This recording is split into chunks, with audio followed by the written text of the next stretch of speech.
From the Home Slice News Center, this is the Daily Slice for Friday, July 14th of 2023. I'm Amy Rose, filling in for D. Ray Knight. This is what's going on.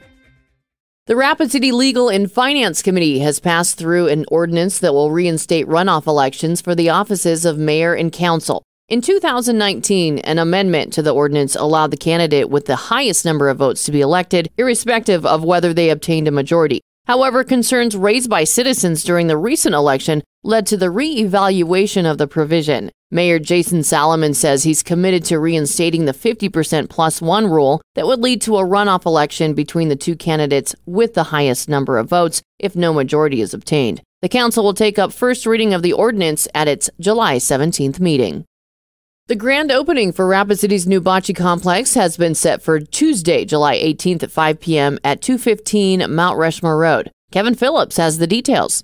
Along with Mayor Solomon, the event will feature members from various organizations such as Special Olympics South Dakota, Rapid City Parks and Rec, Terra Site Designs, RCS Construction, and project donors. Additionally, attendees interested in learning bocce ball can participate in playing with a Special Olympics Rapid City Flame athlete. According to city officials, the newly established facility is a great resource for Special Olympic athletes to receive training. Additionally, it offers a new recreational option for families and friends in Rapid City.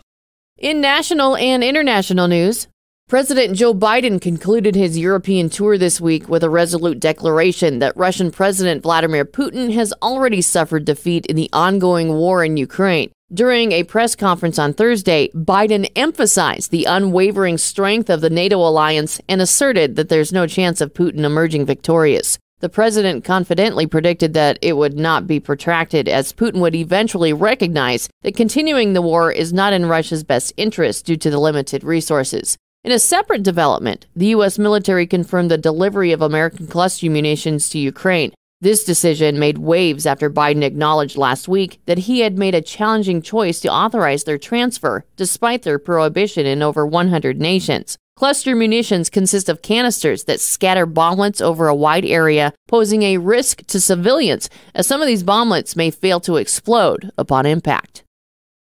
The U.S. Secret Service has released a statement announcing the conclusion of its investigation into a small bag of cocaine discovered at the White House earlier this month.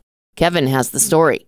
Regrettably, the agency has been unable to identify a suspect in connection with the incident. The statement revealed that the FBI's examination of the packaging yielded insufficient DNA and failed to recover any fingerprints, adding to the challenge of identifying the individual responsible. The investigation was closed following a comprehensive review by Secret Service officials who meticulously analyzed the security systems and meticulously indexed several hundred individuals. These individuals had accessed the West Wing prior to the discovery. Unfortunately, despite their efforts, investigators were unable to locate surveillance footage that would have aided in pinpointing the specific moment or day when the baggie was left in the West Wing. According to a source familiar with the investigation, the prevailing theory continues to suggest that the baggie was inadvertently left behind by one of the numerous visitors who entered the area that weekend, primarily for tours.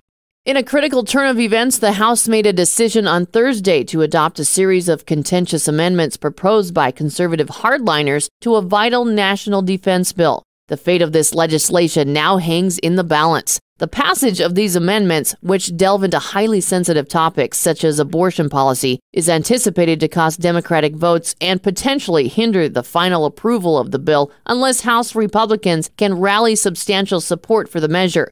Among the most prominent amendments is one that seeks to prohibit the Secretary of Defense from funding or reimbursing expenses related to abortion services. Prior to the vote, numerous Democrats explicitly stated they would be unlikely to support the defense bill if this amendment were included. Meanwhile, as Republican lawmakers have intensified efforts to impose restrictions on abortion in recent months, Democratic-led states have responded by enacting so-called shield laws aimed at safeguarding individuals who undergo the procedure against potential future prosecution. Your weather forecast from the Home Slice Weather Center: slight chance of showers and smoke this afternoon, high around 80. Tonight, low 58. That was your Daily Slice for Friday, July 14th of 2023. The Daily Slice is a production of Home Slice Media Group, hosted by Amy Rose and Kevin Phillips. Executive producer Mark Houston. Engineered by Chris Jacquez. I'm Amy Rose. Have a great weekend.